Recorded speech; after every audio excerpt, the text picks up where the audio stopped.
তো ভিউয়ার্স আমার চ্যানেলে আপনাদেরকে স্বাগতম। আজকে আমার আলোচনার মূল বিষয় হচ্ছে মালিকানা বদলি না করে কিভাবে বাইক চালাবেন।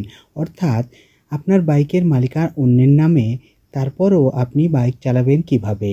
আর যদি চালান তাহলে কি হবে, কি করতে হবে সবকিছু বিস্তারিত আলোচনা করব।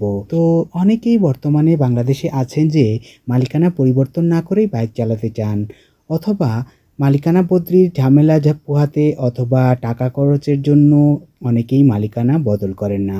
তো মালিকানা বদল না করলে পুলিশ সার্জেন্ট আপনাকে আটকাতেই পারে।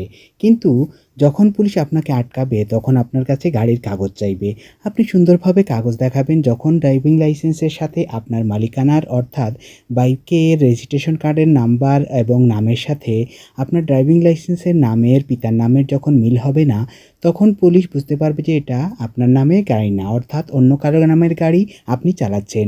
তখন আপনাকে বুঝিয়ে বলতে হবে ওই পুলিশ সার্জেন্টকে যে এই গাড়িটি হয়তো আপনার ভাইয়ের, অথবা আপনার মামাতো ভাইয়ের, অথবা আপনার বোন জামাই, অথবা আপনার খালাতো মামাতো যে কেউ হতে পারে। সেক্ষেত্রে আপনি তাকে বলবেন যে আমি আমার একটা দরকারে ওনার কাছ থেকে গাড়িটি নিয়ে এসেছি। তা বললেই আপনাকে পুলিশ ছেড়ে দেবে, মামলাও দেবে না। কারণ পুলিশ জানে যে সবাই এভাবে গাড়ি চালায়। তাই আপনি যদি পুলিশের সাথে তর্ক বিতর্কে জড়িত হন তখন আপনি হয়তো বিপদে পড়তে পারেন।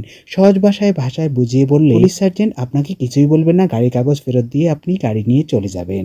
আর আপনি যদি চান আপনি আপনার মালিকানা পরিবর্তন করে নিজের নামে গাড়ি রাখতে, তাহলে আপনি পিআরটিএতে গিয়ে নির্দিষ্ট ফি জমা দিয়ে মালিকানা বদলি করে নিতে পারবেন। তো এই ছিল কিভাবে আপনারা মালিকানা বদলি করা ছাড়াই বাইক রাস্তায় চালাবেন তার বিস্তারিত।